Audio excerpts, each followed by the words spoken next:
शिमला की पहाड़ियों में बसे छोटे से गांव सराहन में शैतान की कहानियां आम थीं।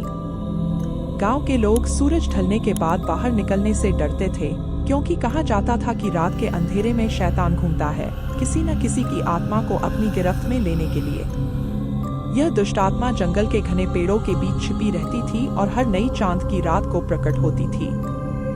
रात के अंधेरे में शैतान के कदमों की आहट सुनाई देती थी और उसकी डरावनी हंसी हर किसी के दिल में दहशत पैदा कर देती थी। गांव के पुराने बुजुर्गों का कहना था कि कई साल पहले एक तांत्रिक ने अपनी काली शक्तियों का इस्तेमाल करते हुए शैतान को बुलाया था, लेकिन तांत्रिक के नियंत्रण से बाहर होते ही शैतान ने उसे मार डाला और तब से ही वह जंगल में भटक रहा है। अमन, एक नवयुवक जो हाल ही में शहर से गांव आया था, इन कहानियों पर विश्वास नहीं करता था।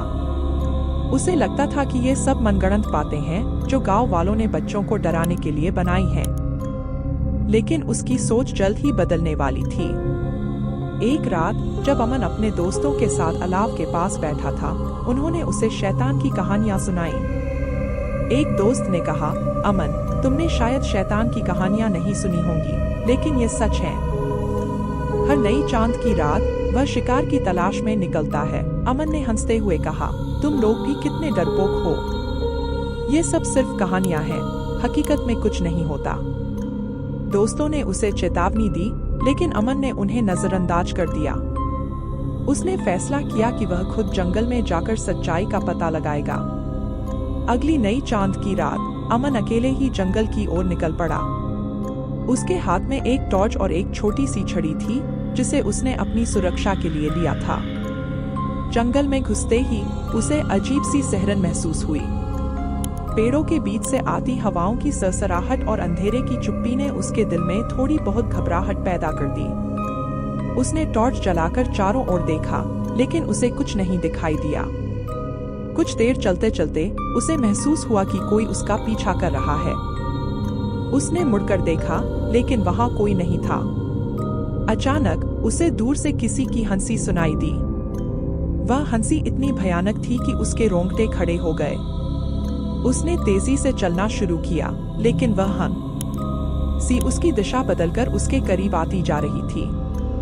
अमन का दिल जोर जोर से धड़कने लगा। उसने सोचा कि शायद अब वापस लौट जाना ही सही होगा, लेकिन तभी उसे सामने एक अजीब सी छाया दिखाई दी। उसने टॉर्च की रोशनी उस छाया पर डाली, लेकिन वह छाया हिलती डुलती नहीं थी। ऐसा लगा जैसे वह छाया जिंदा हो। अमन ने हिम्मत जुटाई और छाया के पास जाने लगा। जैसे जैसे वह नजदीक आया, उसे एहसास हुआ कि वह छाया किसी इंसान की थी, लेकिन उसका चेहरा विकृत और डरावना था। उसकी आंखें लाल रंग की चमकती थी और उसके मुंह से एक अजीब सी मुस्कान थी। वह शैतान था।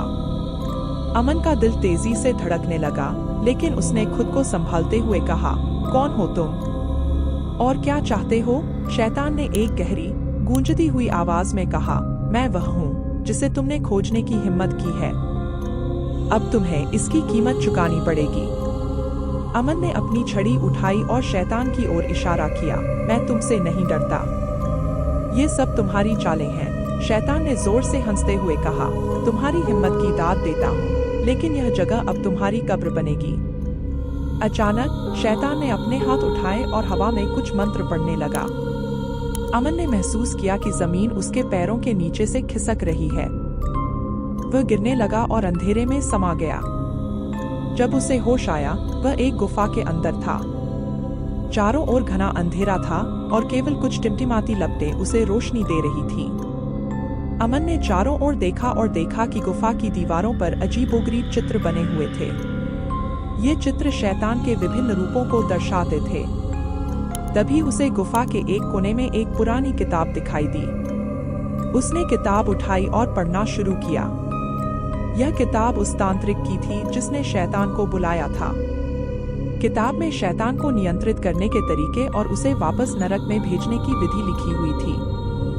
अमन ने किताब से एक मंत्र पढ़ना शुरू किया, लेकिन जैसे ही उसने मंत्र पढ़ा, शैतान गुफा में प्रकट हो गया। उसकी आंखें आग की तरह जल रही थीं। तुम्हें लगता है कि इस पुराने मंत्र से मुझे हराया जा सकता है? शैतान ने गुस्से में कहा। अमन ने अपनी सारी हिम्मत जुटाई और मंत्र को जोर से पढ़ने लगा। शैतान ने अमन पर हमला करने की कोशिश की, लेकिन मंत्र की शक्ति ने उसे पीछे धकेल दिया। गुफा के भीतर एक तेज रोशनी चमकी और शैतान चीखता हुआ गायब हो गया। अमन ने राहत की सांस ली और किताब को अपने साथ लेते हुए गुफा से बाहर निकला। वह जानता था कि शैतान अब वापस नहीं आएगा, लेकिन उसने यह भी समझा कि इस दुनिया में ऐसी शक्तियां हैं जिन्हें नजरअंदाज नहीं किया जा सकता। वह गांव वापस लौटा और गांव वालों को अपनी कहानी सुनाई। अब सराहन के गांव में रात को डर का माहौल नहीं रहता था। लोग अमन की बहादुरी की कहानी सुनकर प्रेरित होते थे। उन्होंने यह भी समझा कि अंधविश्वास और कहानियों में भी कुछ सच्चाई हो सकती है। और अमन, जिसने शैतान का सामना किया और उसे हराया, अब गांव का हीरो बन गया था। गांव के बुजुर्ग अब भी अलाव के पास बैठकर शैतान की कहानियां सुनाते थे, लेकिन अब इन कहानियों में एक नया अध्याय जुड़ गया था, एक ऐसे युवक का जिसने अपनी हिम्मत और समझदारी से गांव को शैतान के आतंक से मुक्त कराया।